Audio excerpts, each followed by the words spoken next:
ഈ മീറ്റിൽ വന്ന എല്ലാവർക്കും ആദ്യമായിട്ട് വെൽക്കം ചെയ്യാണ്. സിനിമ 22-ാം തീയതിയാണ് റിലീസ് ചെയ്യുന്നത്. ഇന്നൊരു പ്രിവ്യൂ ഷോ ഉണ്ട് നമ്മൾ PVR ലുലുവിൽ 7 മണിക്ക്.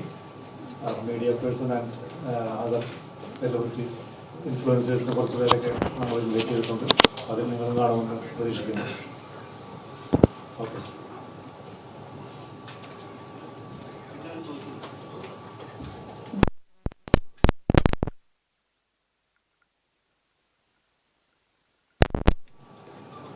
എല്ലാവർക്കും നമസ്കാരം. അമ്മയുടെ പറഞ്ഞ പോലെ തന്നെ പടത്തിൻ്റെ ഡീറ്റെയിൽസ് നിങ്ങൾ ചോദിക്കുമ്പോൾ പറയാട്ടോ. 22nd release. എപ്പോഴത്തേം പോലെ ഇപ്രാവശ്യം ഞങ്ങൾക്ക് സപ്പോർട്ട് ഉണ്ടാകുന്ന വിചാരിക്കുന്നു. പടം കണ്ടിട്ട് അഭിപ്രായം പറയും. Thank you. നമസ്കാരം. ഈ പറഞ്ഞ 22-ാം തീയതി സീക്രട്ട് ഓഫ് തിയേറ്ററിലെത്താണ്. സാധാരണ നമ്മൾ ഷോയ്ക്ക് ശേഷം ഒരു പ്രസ് മീറ്റ് വയ്ക്കുന്നത്. അപ്പം കൂടുതൽ നിങ്ങൾക്ക് അതിനൊരു ചോദ്യം എന്നൊക്കെ ചോദിക്കാൻ പറ്റുമായിരുന്നു. അൺഫോർച്ചുനേറ്റ്ലി ഒന്ന് നേരത്തെ ആയിപ്പോയി. എന്നാലും ആ സിനിമ കണ്ടതിന് ശേഷമുള്ള അഭിപ്രായങ്ങളും നമുക്ക് ഷോ കഴിഞ്ഞിട്ട് അവിടെ വെച്ച് സംസാരിക്കാവുന്നതാണ്.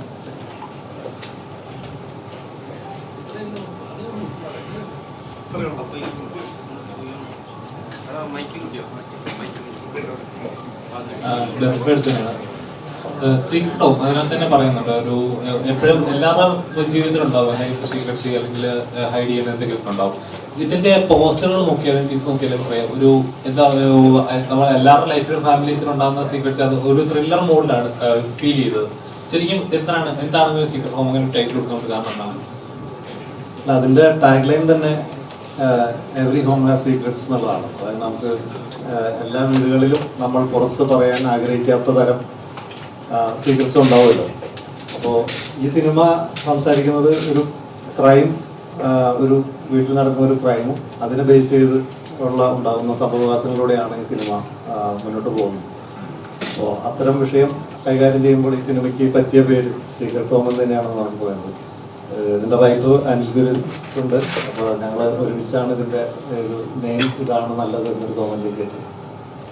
ശരിക്കും ഇന്നത്തെ 4 കേന്ദ്ര കഥാപാത്രങ്ങൾക്ക് ഇവർ മാത്രമേ ഉള്ളൂ അതോ മറ്റു കഥാപാത്രങ്ങളും ഉണ്ടോ?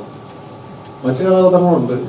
ഇവർ 4 പേരുമാണ് ഇതിൽ ഒരു ഈക്വൽ സ്പേസ് ഈ സിനിമയിൽ കൈകാര്യം ചെയ്യുന്നത്. അതുകൊണ്ട് കൂടുതൽ ഇവരുടെ മുഖങ്ങൾ നിങ്ങളുടെ പോസ്റ്ററിൽ കൂടുതൽ കാണുന്നു.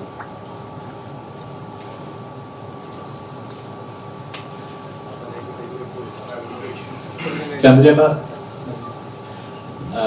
ശരിക്കും പറഞ്ഞാൽ 12th Man ഒക്കെ കണ്ടു നിൽക്കുന്ന സമയത്ത് ശരിക്കും ആ ഒരു സ്റ്റോറി ലൈനില്ല അങ്ങനെ ഒരു സ്റ്റോറി കീപ്പിംഗ് ഉണ്ടല്ലോ, ക്യാരക്ടേഴ്സ് ഇൻവോൾവ് ചെയ്യുന്ന രീതി, അവരുടെ ലൈഫ് സ്റ്റൈല്. ശരിക്കും ഇത് കാണുമ്പോഴും അങ്ങനത്തെ ഒരു സെയിം ഫീലിംഗ് കിട്ടുന്നുണ്ട്. ശരിക്കും അത് എന്തെങ്കിലും കമ്പാരിസൺ വരുമെന്ന് പേടിയുണ്ടോ? ഇല്ല, അങ്ങനത്തെ പേടിയില്ല. കമ്പാരിസൺ എന്ന് പറയാൻ സാധ്യതയില്ല. രണ്ട് ഡിഫറെന്റ് സ്റ്റോറി ലൈനാണ്. സ്റ്റോറി ക്യാരക്ടർ ആർക്കൊക്കെ ഡിഫറെന്റ് ആണ്. ഇപ്പൊ എന്റെ ചെയ്തതിന്റെ ആ സിനിമയിൽ അനുവിന്റെ ഇൻവോൾവ്മെന്റ് കൊണ്ടാണ് അങ്ങനെ ചോദിക്കുന്നത്. അങ്ങനെ ആയിരിക്കാം. പക്ഷെ ഫോർച്ചുനേറ്റ്ലി നമുക്ക് വീണ്ടും ഒരുമിച്ച് വർക്ക് ചെയ്യാൻ പറ്റും. പക്ഷെ ആ സിനിമയായിട്ടോ അതിന്റെ കഥാഗതിയുമായിട്ടോ ക്യാരക്ടേഴ്സുമായിട്ടോ യാതൊരു ബന്ധവുമില്ല. അത് കൂടുതൽ മോശമാവുന്നതിലും ക്യാരക്ടേഴ്സ്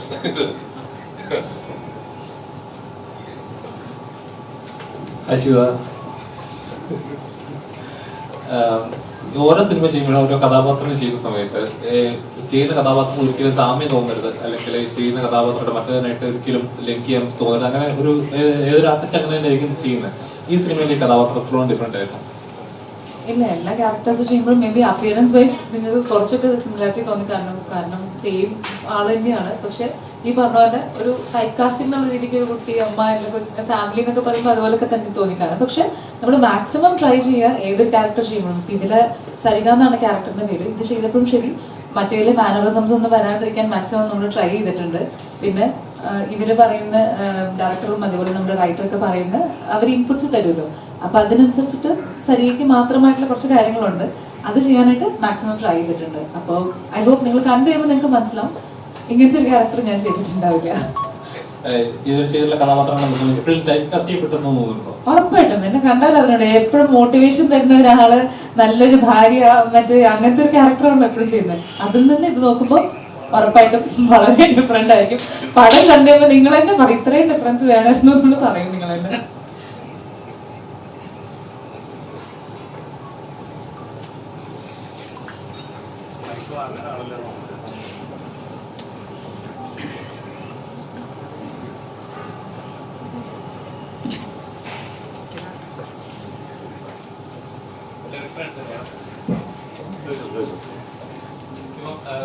സിനിമ ചെയ്യുമ്പോൾ ഇപ്പൊ ഒരുപാട് നമ്മൾ സീരീസിൽ കാണുന്നതാണ്, ക്രൈം സീരീസ്, അങ്ങനത്തെ കാണുന്നതാണ്. അപ്പോൾ ഓരോന്നും ചെയ്യുന്ന സമയത്ത് അത്രത്തോളം പ്രേക്ഷകരെ എൻഗേജ് ചെയ്യിക്കുക എന്നുള്ളൊരു എലമെന്റ് ഉണ്ട്. കാരണം പണ്ടത്തെ പോലെയല്ല, ഓരോ സിനിമ കാണുന്നത് ഇപ്പോൾ ഒരു ഇത് ആ സിനിമയിലെ സീനില്ല, ഇതേപോലെ കമ്പാരിസൺസ് ഇപ്പോഴും വരാറില്ല. അപ്പൊ ഇങ്ങനൊരു സിനിമ ചെയ്യുന്ന സമയത്ത് എത്രത്തോളം കെയർഫുൾ ആയിരുന്നു? ഈ സിനിമയുടെ കഥ ഞാനും അനിലും നേരത്തെ കുറച്ച് വർഷങ്ങളായിട്ട് നമ്മൾ സംസാരിക്കുന്ന വിഷയമാണ്. പക്ഷെ അത് ഏത് സമയത്ത് ചെയ്യണം എന്ന കാര്യത്തിൽ മാത്രം നമുക്കൊരു ഉറപ്പില്ലായിരുന്നുള്ളൂ. കാരണം ഒരു ഡാർക്ക് അല്ലെങ്കിൽ ഇത്തരം ഒരു സിനിമ ഏത് തരത്തിൽ പ്രേക്ഷകർ ആക്സെപ്റ്റ് ചെയ്യുന്നുള്ള കാര്യത്തിൽ ഡൗട്ടുള്ള സമയത്താണ് ഞാൻ വേറൊരു സ്ഥലത്ത് പറഞ്ഞിരുന്നു.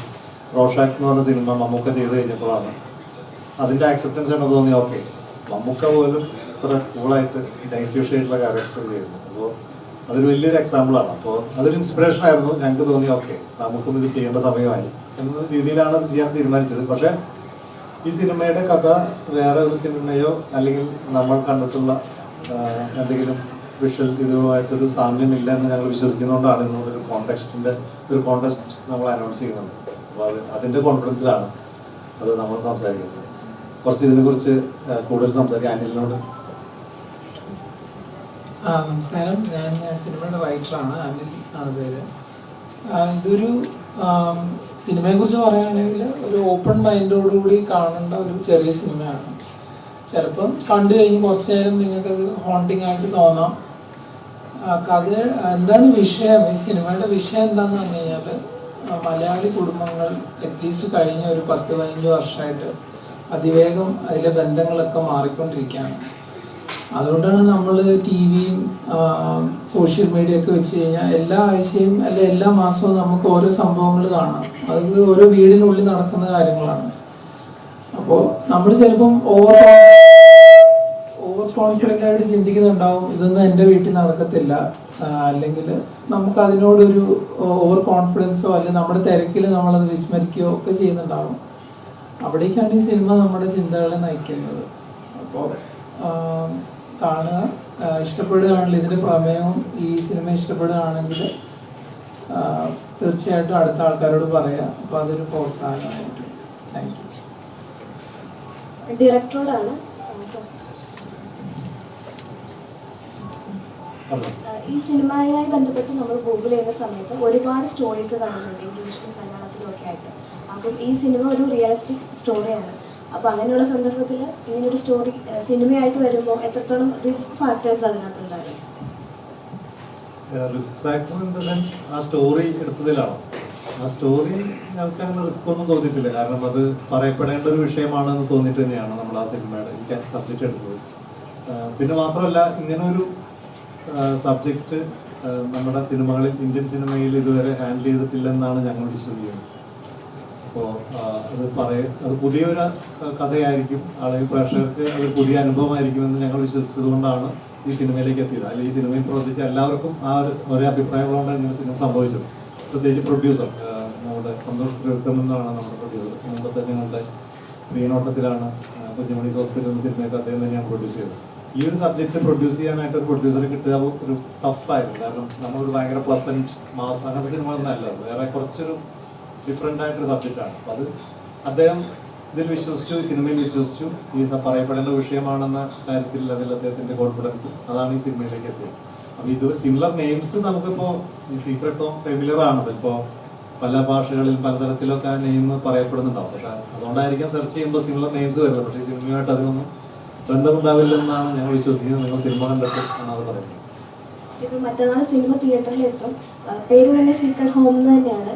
ഇപ്പൊ റിവീൽ ചെയ്യാൻ പറ്റിയ എന്തെങ്കിലും സീക്രട്സ് ഉണ്ടോ? കഥാപരമായിട്ടുള്ള സീക്രട്ട് ആണോ ഉദ്ദേശിച്ചത്? സീക്രട്ട് ഹോമില് പ്രേക്ഷകർക്ക് എന്താണ് നിങ്ങൾ നൽകാൻ പോകുന്നത്?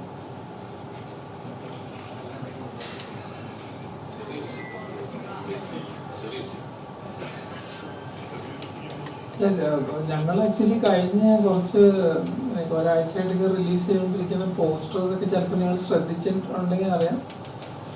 സീക്രട്ട് ഇസ് ലൈക്ക് ഇവരാരും ബേസിക്കലി നല്ലവരല്ലേ സിനിമയ്ക്കകത്ത്. ഇവരാരും നന്മയുടെ ഷെയ്ഡൊന്നും തീരെ ഇല്ലാത്ത ആൾക്കാർ. അത് പിന്നെ എനിക്കറിയില്ല അതൊരു സീക്രട്ട് ഇനഫ് ആണോ എന്നുള്ള. അത് വിഗ്രഹങ്ങളൊക്കെ വീണുണ്ടെങ്കിൽ അങ്ങനത്തെ സംഭവം ശരിക്കും അപ്രിഷിയേറ്റ് ചെയ്യേണ്ടത് ഇവരെയാണ്. ഈ സിനിമയിൽ ഇവർ മാത്രമല്ല വേറെ കഥാപാത്രങ്ങൾ ചെയ്തിരിക്കുന്നവർ നമ്മളിപ്പോൾ ചന്തു പറയുകയാണെങ്കിൽ നമ്മൾ ചന്തുവിനോട് ഇത് ചെയ്യുമോ? അപ്പോൾ ചന്തു ചോദിച്ചാൽ എന്താ അങ്ങനെ ചോദിക്കുന്നത്? അപ്പം ചിലർക്ക് അങ്ങനെ ഒരു പ്രശ്നമാണ്, ഇത് ചെയ്തു കഴിഞ്ഞാൽ അവസാനത്തെ ആ ഫ്രെയിമിലെങ്കിലും ഞാൻ കുറച്ച് നല്ലതാവോ? അപ്പോൾ അങ്ങനത്തെ ഒരു സംഭവം ഇല്ല എന്നുള്ളത് മേ ബി അതൊരു സീക്രട്ട്, അത് കൊടുക്കുന്ന പോലെ നമുക്ക് വിടാം.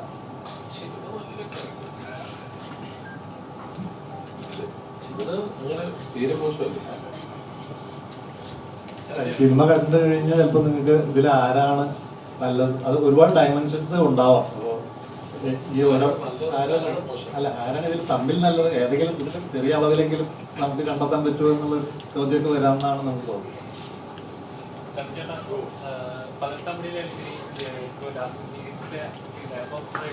ഓരോ കഥാപാത്രങ്ങളെ തിരിച്ചറിയുന്ന അങ്ങനെയായിരിക്കാം. ഈ സിനിമയിലെ കഥാപാത്രം കഴിയുമ്പോഴേക്കും എങ്ങനെയായിരിക്കും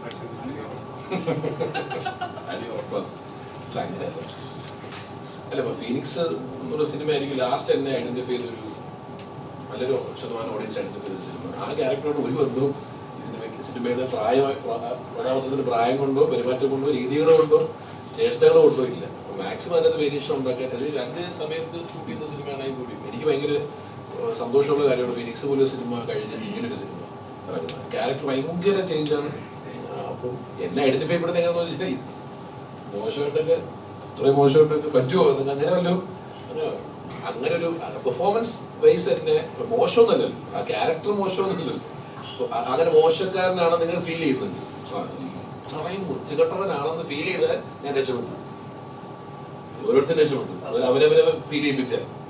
പിന്നെ ചേട്ടൻ പറഞ്ഞ ഇതിൽ ആരാ കൂടുതൽ മോശം, അത് ഇസ് വെരി റിലേറ്റീവ്. അതാണ് നേരത്തെ ചേട്ടൻ പറഞ്ഞ പോലെ നമ്മളെ മീഡിയയിൽ സംഭവിക്കുന്ന കുറച്ച് കാര്യങ്ങളാണ് ചിലപ്പോൾ റിവീൽ ചെയ്യാൻ ബുദ്ധിമുട്ടുള്ള, അങ്ങനെ കുറച്ച് സെൻസിറ്റീവ് ആയിട്ടുള്ള ഡെലിക്കേറ്റ് ആയിട്ടുള്ള ഏരിയ, ഒരു ചെറിയ ഏരിയയാണ് ഇവര് കേരളത്തിൽ നടന്ന ഒരു ഇൻസിഡന്റുമായി കണക്ട് ചെയ്തിട്ട് ഒരു ഫിക്ഷൻ ഉണ്ടാക്കിയിരിക്കുന്നത്. അങ്ങനെ എനിക്ക് പറയാം. ഒരു കോൺട്രവേഴ്സി സാധ്യതയില്ല. കോൺട്രവേഴ്സി ഉണ്ടാക്കുന്ന സിനിമയല്ല അല്ല, കോൺട്രവേഴ്സി യു എക്സ്പെക്ട് കോൺട്രവേഴ്സീസ് ഒന്നുമില്ല. പക്ഷെ പറയുന്ന പോലെ ശരി ഒരു സാധനം വരും.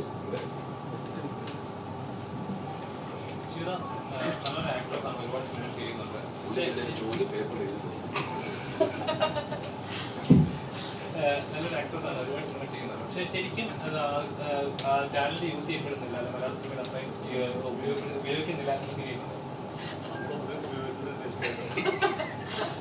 അത് ആക്ച്വലി എന്നോടല്ല, ഇവിടുത്തെ ഡയറക്ടേഴ്സിന്റെ അടുത്ത് വേണ്ടി ചോദിക്കാനായിട്ട്. ഫീലിംഗ് തോന്നിയിട്ടുണ്ടോ കഥാപാത്രം?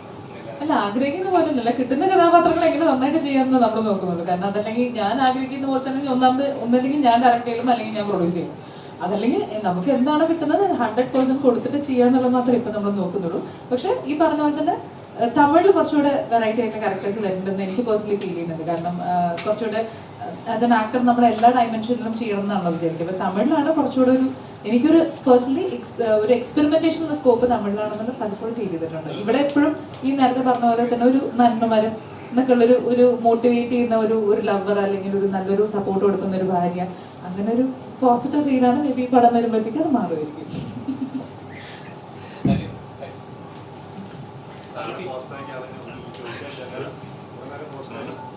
ഒരു ഫിലിം ബാക്ക്ഗ്രൗണ്ട് ഉള്ള ഫിലിം ബാക്ക്ഗ്രൗണ്ട് ഉള്ള ഒരു ഫാമിലി കമ്പനി. അപ്പം അങ്ങനെ ഉള്ളപ്പോൾ തന്നെ വേണമെന്ന് വെച്ചിട്ടുണ്ടെങ്കിൽ നല്ലൊരു എന്താ പറയുക ആഗ്രഹിക്കുന്ന ഒരു ഫിലിമിലോട്ട് കയറാം, അല്ലെങ്കിൽ റെക്കമെൻഡേഷൻ ചെയ്യാം, അങ്ങനെ ഒരു വേണമെന്ന് വെച്ചാൽ കയറാൻ പറ്റും. പക്ഷേ സ്വന്തമായിട്ട് എന്ന് വെച്ചാൽ എനിക്ക് ഇങ്ങനെ ഒരു ഐഡന്റിറ്റി ഉണ്ടാക്കണം, അതിൻ്റെ സംബന്ധിച്ച് ഒരു ആക്ടറായിട്ട് ഫീൽ ചെയ്യാം. ശരിക്കും വേണം ഇങ്ങനത്തെ ഒരു ഫിലിം ചെയ്യുന്ന സമയത്ത് അല്ലെങ്കിൽ ഇങ്ങനെ ഒരു മൂവിൻ്റെ കൂടെ വർക്ക് ചെയ്യണം അങ്ങനെ ആഗ്രഹം ഉണ്ടാവുമല്ലോ. അപ്പോൾ ഏതെങ്കിലും സിനിമ അങ്ങനെ ചെയ്യണമെന്ന് ആഗ്രഹിച്ചിട്ടുണ്ട്? എങ്ങനെ അതായത് ഇന്ന മൂവിൻ്റെ കൂടെ വർക്ക് ചെയ്യണം വേണമെന്ന് വെച്ചാൽ മനസ്സുകൊണ്ട് വെച്ചാൽ അല്ല, അത് ഈ പറയുന്ന പോലെ ഒരു സിനിമ ഫാമിലി എന്ന് വന്നതുകൊണ്ട് നമുക്ക് വേണമെന്ന് വെച്ചാൽ എല്ലാം നടക്കും. അതൊക്കെ വളരെ തെറ്റായ ധാരണയാണ്. കാരണം അത് ചിലപ്പം ഒരു സിനിമ ആദ്യത്തെ ഒരു സിനിമയിലേക്ക് ഒരു അവസരത്തിന് അത് ഉപയോഗപ്പെടും എന്നതിൻ്റെ അപ്പുറത്തേക്ക് ഒരു സിനിമ ഫാമിലി എന്ന് വന്നുകൊണ്ട് വിചാരിക്കുന്നത് പോലെ എല്ലാ കാര്യങ്ങളും നടക്കുന്നു പറയുന്നത് വളരെ തെറ്റായ ധാരണയാണ്. അങ്ങനെയൊന്നുമില്ല. അതുകൊണ്ടാണ് ഞാൻ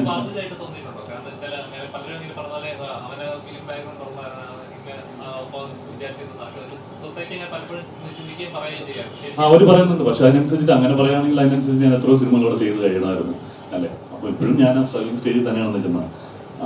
അപ്പം അത് സത്യമാവുന്ന എപ്പോഴാണ് അവർ പറയുന്നത് പോലെ എൻ്റെ കരിയറിൽ വയസ്സ് നടക്കുമ്പോഴല്ലേ. ഞാൻ ഇങ്ങനെ ബാക്ക് ടു ബാക്ക് സിനിമകൾ ചെയ്തുകൊണ്ടിരിക്കുകയാണെങ്കിൽ ഓക്കെ, അവൻ പറയുന്നത് എന്തെങ്കിലും ഒരു അർത്ഥമുണ്ടെന്ന് മനസ്സിലാവും. ഇപ്പം അതങ്ങനെയല്ല. ഞാൻ ഇപ്പം ഏകദേശം ഞാൻ 2012 ആദ്യത്തെ സിനിമ വന്നിരിക്കുന്നത്. എത്രയോ വർഷങ്ങൾ കഴിഞ്ഞു. ഇടയ്ക്ക് കുറേ നാൾ ഗ്യാപ്പ് വന്നു. അപ്പോൾ അതെല്ലാം നമ്മുടെ ഒരു സ്ട്രഗിളിംഗ് സ്റ്റേജ് തന്നെയാണ്. നമ്മളൊരു നല്ല കഥാപാത്രത്തിന് വേണ്ടി, നല്ല വർക്കിന് വേണ്ടി കാത്തിരിക്കുമ്പോൾ ഇങ്ങനെ നല്ല നല്ല സിനിമകൾ സംഭവിക്കും. അതങ്ങനെ തന്നെയാണ്. അത് ഫിലിം ബാക്ക്ഗ്രൗണ്ടിൽ നിന്ന് വന്നുകൊണ്ടൊന്നുമല്ല. പറയുമ്പോൾ ഒരു പലപ്പോഴും നമ്മുടെ ഇൻഡസ്ട്രിയിൽ അങ്ങനെ ഒരു ടോക്കുണ്ട്. കാരണം ഇത് പുറമേന്നുള്ളവരല്ല സോഷ്യൽ മീഡിയ ഇങ്ങനെയുള്ള ഇന്നയാളുടെ തെറ്റാണ്. അപ്പോൾ അങ്ങനെ ഉള്ളപ്പോൾ വേണമെന്ന് വിചാരിച്ചാൽ നടക്കും. പക്ഷേ അങ്ങനെ ഒരുപാട് ടോക്കുകൾ സോഷ്യൽ മീഡിയയിലൊക്കെ വരാറുണ്ട്. ടോക്കുകൾ നടക്കുന്നുണ്ടാകുമ്പോൾ നമ്മളിപ്പോൾ ഇവിടെ ഉള്ള ആൾക്കാരെ നോക്കിയാൽ പോരെ. അവർ എല്ലാവരും സിനിമ കുടുംബത്തിൽ നിന്ന് വന്ന ആൾക്കാരാണ് ഇവിടെ നിലനിൽക്കുന്നതും വലിയ സ്റ്റാർട്ടപ്പിൽ നിൽക്കുന്നതൊന്നും അല്ലല്ലോ. എത്രയോ ആൾക്കാർ കഷ്ടപ്പെട്ട് തന്നെയാണ് വന്നിരിക്കുന്നത്. അവർ സ്ട്രഗിൾ ചെയ്ത് തന്നെ കയറി വന്നിരിക്കുന്നത്. അപ്പോൾ അത് അങ്ങനെയാണെങ്കിൽ അത് മാത്രം സംഭവിക്കണം അല്ലേ. സിനിമ ബാക്ക്ഗ്രൗണ്ടിൽ നിന്ന് സിനിമ ഫാമിലി എന്നുള്ള ആൾക്കാർ മാത്രം സിനിമയിൽ വർക്ക് ചെയ്യുക എന്ന് പറയുന്നത് അസംഭവ്യമാണ്. ഇതിലെ കഥാപാത്രം ഈ പറയുന്ന പോലെ ഒരു ഗ്രേ ഷെയ്ഡുള്ള ക്യാരക്ടറാണ്. അജീഷ് എന്ന് പറയുന്ന ഒരു IT പ്രൊഫഷണലാണ്. ഞങ്ങൾ ഒരുമിച്ച് വർക്ക് ചെയ്യുന്ന ആൾക്കാരാണ്. ഈ പറയുന്നത് ഒരു വീട്ടിൽ ഇൻസിഡന്റിനെ ബേസ് ചെയ്ത് കണക്ട് ആവുന്ന ക്യാരക്ടേഴ്സാണ് ചന്തു ചെയ്യുന്നതും ശിവദ ഞാനും അപ്ലൂൺ ചെയ്യുന്ന ക്യാരക്ടേഴ്സ്. വേറെയും ഒരുപാട് ക്യാരക്ടേഴ്സ് ഉണ്ട്. ക്യാരക്ടറിനെ പറ്റി അത്രേ പറയാൻ പറ്റുള്ളൂ. ബാക്കി അഞ്ചേട്ടാ, ഇപ്പോൾ ആടുജീവിതം അടുത്ത ദിവസം റിലീസ് ആകാൻ പോവാണ്. അതിൽ അമ്മ അഭിനയിച്ചിട്ടുണ്ട്. അപ്പം ആടുജീവിതം എന്ന സിനിമ കാണാൻ എത്രത്തോളം എക്സൈറ്റഡ് ആണ്? ഞങ്ങൾ ഇന്നലെ വീട്ടിൽ സംസാരിച്ചുള്ളൂ. ഞാനും നീ തമ്മിൽ കോമ്പറ്റീഷൻ. അപ്പൊ അത് ഒരാഴ്ച ഗ്യാപ്പിൽ വരുന്ന സിനിമയാണ്. ആടുജീവിതം എക്സ്പെക്ടേഷൻ ഭയങ്കര, കാരണം നമ്മൾ നോവൽ വായിച്ച് അതേപോലെ ഫീൽ ചെയ്ത ഒരു നോവലായിരുന്നു ആടുജീവിതം. അത് എത്രയോ വർഷം, 10 വർഷം മുന്നേയൊക്കെ വായിച്ചതാണ്. അപ്പം അത്രയും നാളെടുത്ത് ഒരു ഡയറക്ടർ ഒരു 16 വർഷം സമയം കളഞ്ഞ് എത്രയോ വർഷം കൊണ്ട് ഷൂട്ട് ചെയ്തെടുക്കുന്ന ഒരു സിനിമ കാണാൻ എന്തായാലും നമ്മൾ എക്സൈറ്റഡ് ആണ്. അത് അതിൻ്റെ ഒരു ഔട്ട്പുട്ട് അങ്ങനെ. അമ്മ ക്യാരക്ടറിനെ പറ്റി എന്തെങ്കിലും കാര്യങ്ങൾ ഡിസ്കസ് ചെയ്തിട്ടുണ്ടോ നിങ്ങളുമായിട്ട്? ഏതില്ല? ആടുജീവിതവുമായി ബന്ധപ്പെട്ടിട്ട് ഇല്ല. അതിൽ രാജുവിന്റെ അമ്മയുടെ ക്യാരക്ടറാണ്, ഉമ്മയുടെ ക്യാരക്ടറാണ് അമ്മ ചെയ്യുന്നത്. അത് നോവൽ വായിച്ച ആൾക്കാർക്ക് അറിയാം. ആ ഒരു ഗൾഫിലേക്കുള്ള യാത്രയ്ക്ക് മുന്നേ ഉള്ള കുറച്ച് സീക്വൻസുകളായിരിക്കും സിനിമയിൽ. അങ്ങനെയാണ് ഞാൻ പ്രതീക്ഷിക്കുന്നത്.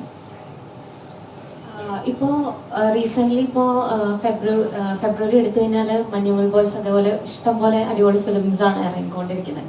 അപ്പോൾ സീക്രട്ട് ഹോം എന്ന് പറഞ്ഞ ഫിലിം എത്രത്തോളം അതിൽ നിന്നൊക്കെ വ്യത്യസ്തമായിരിക്കും, അല്ലെങ്കിൽ എന്ത് കോൺഫിഡൻസ് വെച്ചാണ് ഈ ഒരു സിനിമ മുന്നോട്ട് വയ്ക്കാൻ പോവുക എന്ന് ചോദിച്ചാൽ എന്തായിരിക്കും ആൻസർ?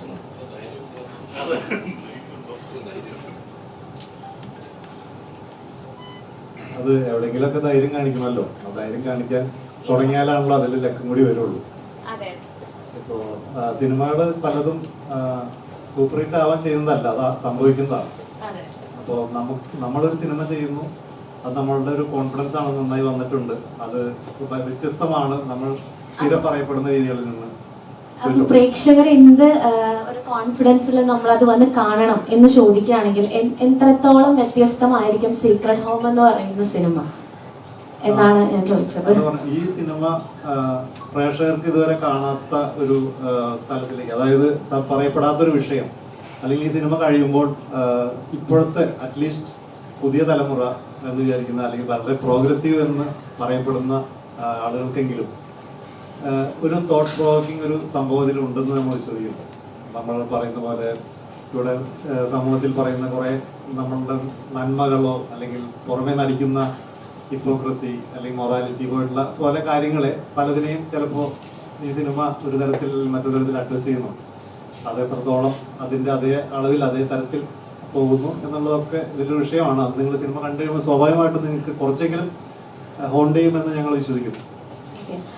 റൈറ്റർ സാറിൻ്റെ അടുത്താണ്, എത്ര നാൾ കൊണ്ടാണ് ഈ ഒരു സ്ക്രിപ്റ്റ് ഇപ്പോൾ കുറച്ച് വർഷങ്ങൾക്ക് മുന്നേ സ്റ്റാർട്ടപ്പ് ചെയ്തതെന്ന് പറഞ്ഞല്ലോ, അപ്പോൾ ആ ഒരു ജോണറിനെ പറ്റിയും പിന്നെ ഈ ഒരു റൈറ്റിംഗ് പ്രോസസ്സ് എങ്ങനെയാണെന്നൊന്ന് ഷെയർ ചെയ്യാം. ആക്ച്വലി നമ്മൾ പറഞ്ഞ പോലെ ഇത് ഒരു ഇൻസിഡൻറ്റ് നമ്മുടെ നാട്ടിൽ ഇങ്ങനത്തെ 1-2 ഇൻസിഡൻറ്റ് നടന്നപ്പോൾ നമ്മളിത് നോട്ടീസ് ചെയ്തു. ദാറ്റ് എങ്ങനെയാണ് ഇത് മാറിക്കൊണ്ടിരിക്കുന്നത്, നമ്മുടെ ഫാമിലികളുടെ ഉള്ളിലത്തെ ഇക്വേഷൻ മാറുകയാണ്. നമ്മൾ മേ ബി അത് ശ്രദ്ധിക്കുന്നില്ല. നമ്മൾ TV ഇതൊക്കെ കാണുന്നുണ്ട്, പക്ഷേ ഞാൻ നേരത്തെ പറഞ്ഞത് നമ്മൾ മേ ബി നമ്മുടെ വീട്ടിലൊന്നും സംഭവിക്കില്ല എന്നുള്ളൊരു ചിന്ത.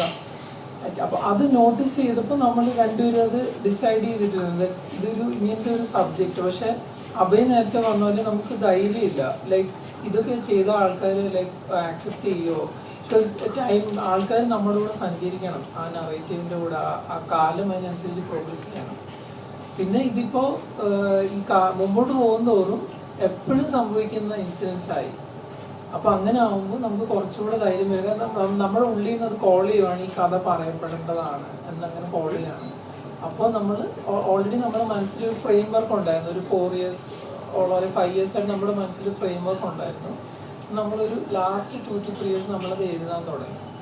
അപ്പോൾ ആ 3 years വേണം നമുക്ക് പറയാം റൈറ്റിങ്ങിന്. പക്ഷെ നേരത്തെ മുതൽ ഇത് നമ്മളെ ഹോൺ ചെയ്യുന്ന ഒരു ഇൻസിഡൻ്റ് ആണ്.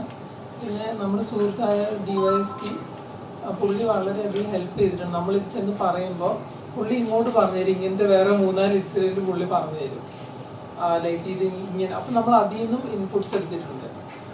അപ്പം അങ്ങനെയാണ് ഇതിൻ്റെ ഒരു റൈറ്റിംഗ്. ഫെബ്രുവരി മാസമാണെങ്കിൽ ഈ 2024 മലയാള സിനിമയുടെ അപ്പം ശരിക്കും പറഞ്ഞാൽ ഒരുപാട് എക്സ്പെക്ടേഷനുള്ള ഒരുപാട് മലയാളികൾ കാത്തിരിക്കുന്ന സിനിമയാണ് ആഡ് ചെയ്തത്. അപ്പൊ ഈ ഫെബ്രുവരി മാർച്ച് 22 റിലീസ് ചെയ്യുന്ന സമയത്ത് ഒരാഴ്ച ആഡ് ചെയ്തത്. അപ്പോൾ ഇതിന്റെ തിയേറ്ററിന്റെ ലിസ്റ്റുകളൊക്കെ എങ്ങനെയാണ്? എത്രത്തോളം തിയേറ്റർ കിട്ടിയിട്ടുണ്ട്? ഇപ്പോൾ തിയേറ്ററിൽ കിട്ടിയിരിക്കുന്നത് 60ഓളം തിയേറ്ററുകളാണ് നമ്മൾ റിലീസ് ചെയ്യുന്നത്. അതിനുശേഷം ഈ സിനിമ ആദ്യത്തെ 2-3 ദിവസങ്ങളിലാണല്ലോ ഇതിന്റെ ഒരു തീരുമാനം ഉണ്ടാവുക. ആ തീരുമാനത്തിന്റെ ഭാഗമാണ് നിങ്ങളും. അതിൽ എത്ര ദിവസം ഓടണമെന്ന് തീരുമാനിക്കേണ്ടത് ഈ സിനിമ കണ്ടിറങ്ങുന്ന പ്രേക്ഷകരാണ്. അപ്പൊ അത് ആദ്യം ഞങ്ങളുടെ ചലഞ്ച് ചെയ്ത് പ്രേക്ഷകരിലേക്ക് എത്തുക എന്നുള്ളതാണ്.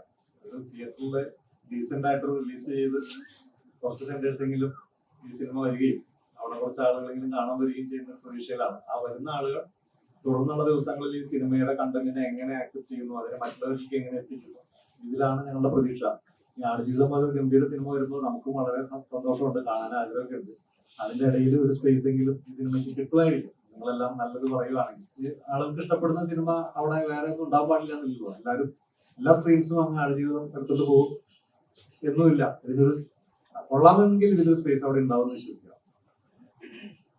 ഓൾറെഡി പറയുന്നുണ്ട് ഇത് കുറച്ച് ക്രൂവൽ ആയിട്ടുള്ള ക്യാരക്ടേഴ്സ് ആണ് എല്ലാവരും ചെയ്തിരിക്കുന്നത്. ക്രൂവലല്ല, കുറച്ച് മോശം നന്മ കുറഞ്ഞ ക്യാരക്ടേഴ്സ് ഉണ്ട് എന്ന് പറയുന്നുണ്ട്. അപ്പം ചില സിനിമകൾ ഇറങ്ങുന്നതിന് മുമ്പ് തന്നെ ഇത്ര ഏജിനുള്ള മുമ്പുള്ള അല്ലെങ്കിൽ അതിന് ശേഷമുള്ള ഓഡിയൻസിനാണ് പ്രതീക്ഷിക്കുന്നതെന്ന് പറയുന്നത്. അപ്പൊ ഈ സിനിമ ഏതൊക്കെ ഏജിലുള്ള ഓഡിയൻസിനെയാണ് പ്രതീക്ഷിക്കുന്നത്?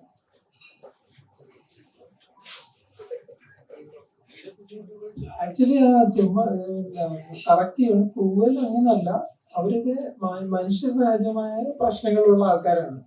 ഓവർ അവരെ ഗ്ലോറിഫൈ ചെയ്യാനായിട്ടൊന്നും ചെയ്തിട്ടില്ല എന്ന് മാത്രമേ ഉള്ളൂ. നമ്മളുടെ ഉള്ളിൽ 2 സൈഡും ഉണ്ടല്ലോ, നല്ലതും അഴുക്കുണ്ട്. അവര് ചില സിറ്റുവേഷൻ വരുമ്പോൾ അതെല്ലാം പുറത്തേക്ക് വരുന്നെന്ന് മാത്രമേ ഉള്ളൂ. അപ്പം ചോദ്യം ടാർഗറ്റ് ഓഡിയൻസ് നമ്മൾ എക്സ്പെക്ട് ചെയ്യുന്നത് ഒരു 45-40 years താഴെയുള്ളവർക്ക് ഇഷ്ടപ്പെടണമെന്നാണ്. അതിന്റെ മുകളിലുള്ളവർക്ക് ചിലപ്പോൾ ആക്സെപ്റ്റ് ചെയ്യാൻ നമുക്കറിയില്ല എത്രത്തോളം പറ്റും. ഒരു എനിക്ക് പറയാമെന്നറിയില്ല. നമ്മളിത് പ്രിവ്യൂ ചെയ്ത് കാണിച്ചപ്പോൾ കുറച്ച് സീനിയർ ആയിട്ടുള്ള ഒരാള് ഏജ് വൈസ് ഞാൻ പറയണം. എന്ന് ചോദിച്ചാൽ ഓക്കെ ഇതെല്ലാം ടെക്നിക്കലി എല്ലാം നല്ല, പക്ഷെ ഇങ്ങനെയൊക്കെ ഇത് കാണിക്കാമോ എന്ന്. അപ്പോ നമുക്കറിയില്ല, ലൈക്ക് ഒരു ഏജിന് ബിയോണ്ട് ആയിട്ടുള്ള ആൾക്കാർ അത് എങ്ങനെ എടുക്കുമെന്ന് നമുക്കറിയില്ല. ബട്ട് ലെസ് ദാൻ 40 ചിലപ്പോൾ they may accept it. അല്ല, പറഞ്ഞ പോയിന്റ് എന്താണെന്ന് വെച്ചാൽ നമ്മള് സമൂഹത്തിൽ നടക്കുന്നുണ്ട്. നമ്മളെല്ലാവരും അങ്ങനെ ഉണ്ടല്ലോ, നടക്കുന്നുണ്ട് നമുക്കറിയാം. പക്ഷെ നമുക്ക് പറയാൻ ഇഷ്ടമല്ല, അല്ലെങ്കിൽ നമ്മൾ അറിഞ്ഞതായിട്ട് അത് അംഗീകരിക്കാൻ നമ്മൾ തയ്യാറല്ല. അങ്ങനത്തെ വിഷയങ്ങളുണ്ട്. ഈ സിനിമ ഹാൻഡിൽ ചെയ്യുന്ന ഒരു വിഷയം അതാണ്. അത് ഇതൊക്കെ ഇവിടെ സംഭവിക്കുന്ന കാര്യങ്ങളാണ്. ഇതിന്റെ കഥയുമായി ഞങ്ങൾ ചില ആർട്ടിസ്റ്റുകളെ സമീപിച്ചപ്പോൾ, സംസാരിച്ചപ്പോൾ അവർ ഇങ്ങോട്ട് സിമിലർ ഇൻസിഡന്റ് ഞങ്ങളോട് പറഞ്ഞു തരുന്നുണ്ട് പലരും. അപ്പൊ അത് ഞങ്ങൾക്ക് കൂടുതൽ കോൺഫിഡൻസ് തരിക. അത് വൺ ഓഫ് ഇൻസിഡന്റ് അല്ല, ദീസ് ഓൾ ആർ ഹാപ്പനിങ് ആണ്. അല്ലെ, ഞാൻ കുറെ നേരം ചോദിക്കുമ്പോൾ വിചാരിച്ചതാ ഷൂട്ട് കഴിയും ശേഷവും അല്ലല്ലേ ക്ലൈമാക്സ് അല്ലെ, പടത്തിന്റെ ക്ലൈമാക്സ് പരിപാടി അത് ഫിക്ഷനിലാണോ ശരിക്കും അങ്ങനെ സംഭവം? അങ്ങനത്തെ സിമിലർ ഇൻസിഡന്റ് ഉണ്ടായിട്ടുണ്ടോ കേരളത്തിൽ? അതിനോട് സാമ്യമുള്ള ഇൻസിഡൻസ് ഉണ്ടായിരുന്നു. അല്ല, അത് എക്സാക്ട്ലി അവിടെ നമ്മളെ കാണിക്കുന്ന അല്ലെങ്കിൽ ആ സിനിമയിൽ എക്സാക്ട്ലി ഒരു സീനിൽ ഷൂട്ട് ചെയ്ത് വെച്ചാൽ അതേപോലെ സംഭവിച്ചിട്ടില്ല. ഉണ്ടോന്ന് അറിയില്ല, നമുക്കിപ്പോ എല്ലാം അറിയില്ല. പക്ഷെ അപ്രോക്സിമേറ്റ് ഇതിലും കടന്ന ലെവലുണ്ടായിരുന്നു. മറ്റേ ആർട്ടിസ്റ്റുകളോട് ചോദിച്ചപ്പം ഇവര് ഇതിൽ സിമിലർ ആയ ഇൻസിഡൻസ് ഉണ്ടെന്ന് പറഞ്ഞിട്ടുണ്ട്. അവരോട് ഇത് ചോദിച്ചപ്പോൾ അവരിത് അക്സെപ്റ്റ് ചെയ്യാതിരുന്നത് എന്തുകൊണ്ടായിരുന്നു പറയുന്നത്? ഇവരിലേക്ക് എങ്ങനെയാണ്? അല്ല, അങ്ങനത്തെ ഞാൻ ഈ മെയിൻ ആർട്ടിസ്റ്റുകളല്ലായിരുന്നു അത് ഇതിലല്ലാതെയും ചില ക്യാരക്ടേഴ്സ് ഉണ്ട്. അത് അവരുടെ സംഭവം പുറത്ത് വരുമ്പോൾ അത് പുള്ളിയെ ചോദിച്ചോണ്ട് പറയാണ്, ഒരു ആർട്ടിസ്റ്റിന്റെ അടുത്ത് പറഞ്ഞപ്പോ അത് ഒരു അവരുടെ ഒരു ഒപ്പീനിയൻ ആണെന്ന് വെച്ചാൽ അവര് ബിലീവ് ചെയ്യുന്ന പൊളിറ്റിക്സ് അല്ല, അവരുടെ പൊളിറ്റിക്കൽ കറക്റ്റ് അല്ലെങ്കിൽ അങ്ങനെയല്ല ഇത്, അതുകൊണ്ട് ചെയ്യാൻ പറ്റില്ല എന്നുള്ള ഒരു രീതിയിൽ പറഞ്ഞു. അതായത് നമ്മൾ എല്ലായിടത്തും ചെല്ലുമ്പോ ഇവരോടൊക്കെ ചോദിക്കുന്നില്ല നിങ്ങൾ ചെയ്യുമോന്ന്. അപ്പൊ പറഞ്ഞില്ല, ചിലർ ഇവരെല്ലാം പറഞ്ഞ ചെയ്യുന്നത് എന്താണെന്നാണ് അവർ പറഞ്ഞത്.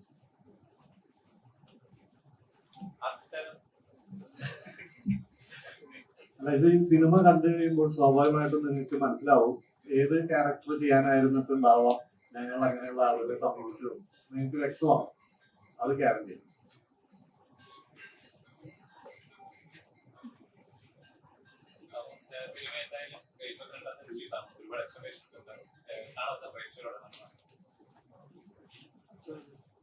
ആദ്യമായിട്ട് പ്രേക്ഷകർ ഈ സിനിമ കാണാൻ വരണം എന്നുള്ളതാണ് നമ്മുടെ ആവശ്യം.